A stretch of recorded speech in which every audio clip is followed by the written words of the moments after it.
Hello and welcome to the Daily Red, your lunchtime catch-up on all things Liverpool FC and your daily reminder that the Reds are top of the league. And heading to Wembley for the League Cup final, Liverpool 4, Tottenham Hotspur 0.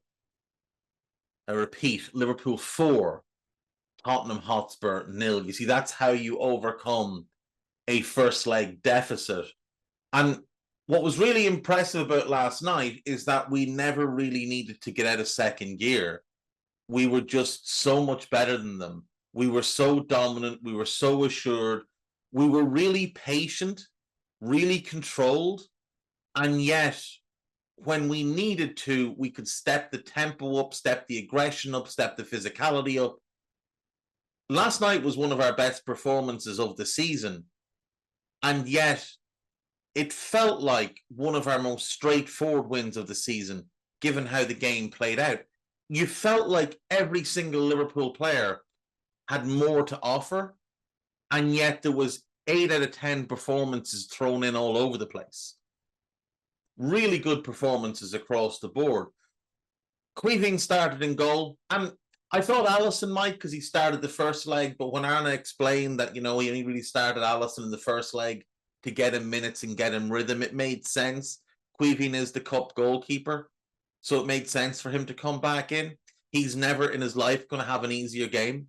0 saves to make. Now, Son did hit the crossbar, but they had 5 shots in the game, and none of them were on target. His kicking was comfortable and assured. He looked very at home last night, didn't he? Conor Bradley had a very good game. Bradley was really poor in Eindhoven, but last night he had a very good game.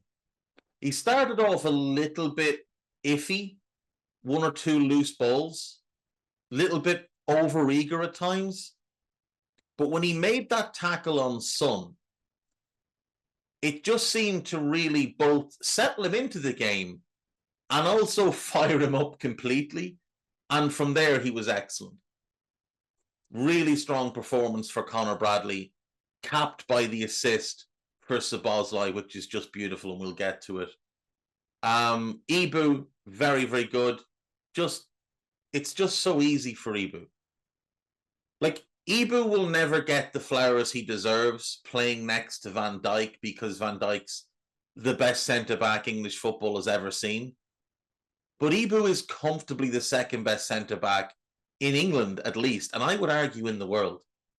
I don't know who you can put up against him that matches him. I'm not hearing arguments for Rudiger or people like that. The only one I would consider a real argument for is Bastoni. I think they're 2 and 3, and I would have Ibu 2. The fella next to him is the clear number 1. He just puts in these performances without breaking sweat. He just hits this level of God mode, and there's nothing anybody can do against him. And last night, he could have taken off his boots, put on a pair of slippers, taken off his shirt, put on a smoking jacket, lit himself an absolute monster of a cigar, and just sauntered around the place, and there was nothing Spurs were going to be able to do against him. And he caps it off with a goal. Robbo, to his credit, was a little bit apprehensive about him starting. Robbo was good last night. Dealt well with Kulusevski. Spence gave him a little bit of bother, but nothing to get too worried about. Robbo was good. Again, like with Bradley, took him a little while to grow into the game, but overall a good game. Curtis Jones, a strong outing in midfield. Few moments where you thought, just move it quicker, Curtis, and then he started to. And then he started to ping the ball about a little bit, and his off-ball work was excellent. Gravenberch had one of his 4 or 5 best performances of the season. He was really good. Gravenberch was better last night than he was at the weekend, and yet there was far less of the young fellas reaching for the tissues and the lube after last night than there was at the weekend. At the weekend, he was a 7 out of 10. Last night, he was a very, very comfortable 8 out of 10. And it felt like he had more to offer. His interception that leads to the second goal is outstanding. It leads to the penalty, which is the second goal, was outstanding. But as I said last night on Raw, if you look at the first goal and the second goal, they both start from a Gravenberch interception. But it's why interceptions are a stupid stat. Because for the first one, he doesn't do anything. The first one, he's actually out of position, trailing the play, and it's a horrendous pass that's just hit straight to him. He doesn't have to do anything. The second one, he reads the pass, anticipates it, jumps the lane, and it's an awkward height. And not only does he intercept it, but he cushions the pass first time into Mo. That is a hugely valuable interception. The first one, he hasn't done anything. But yet they will both be chalked down as the exact same thing. And that's why interceptions are stupid. But he was very good last night. Very, very good last night. Szoboszlai, I thought, was the pick of the midfielders. I just think his off-ball work is just incredible. The amount he gets through off the ball is spectacular. And last night on Raw, I compared him to Bobby. And they're obviously different types of players. But what I'm talking about is how they connect the team. And how they trigger the press.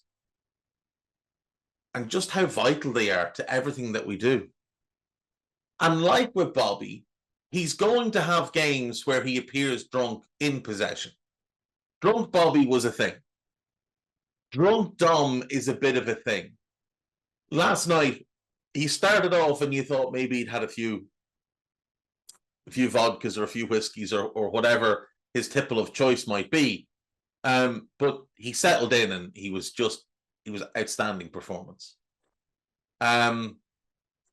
Left to right in the attack, Cody Gakpo opens to scoring, constant threat, really embracing the fact that he's just much bigger than any fullback he's going to go up against, and he can use his size and his length to create space for himself.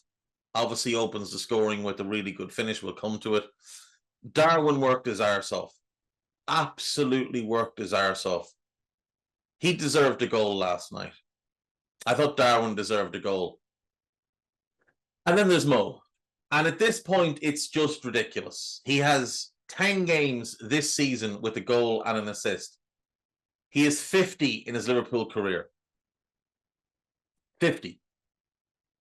He's making it seem mundane to have a goal and assist, rather, in a game. And he's up to 44 combined goals and assists this season in 34 games. You are witnessing historic greatness from him and from Van Dijk. Now, before we get to the goals, it's important to point out the real highlights of the night. Number one, Virgil van Dijk inciting flooding in North London. Rivers of tears rushing down the streets as they cry themselves into oblivion because Van Dijk didn't get sent off for something that he shouldn't have been sent off for. It's not an elbow. In no way is it an elbow. What it is basically is a glorified shove. It doesn't catch him in the face. It catches him in the chest. And Richarlison goes down like a sack of shit. And seeing Richarlison go down like a sack of shit is something that brings me great joy in life because he's a very unlikable individual. He is what Trev Downey's father would call a parcel, a one-man parcel.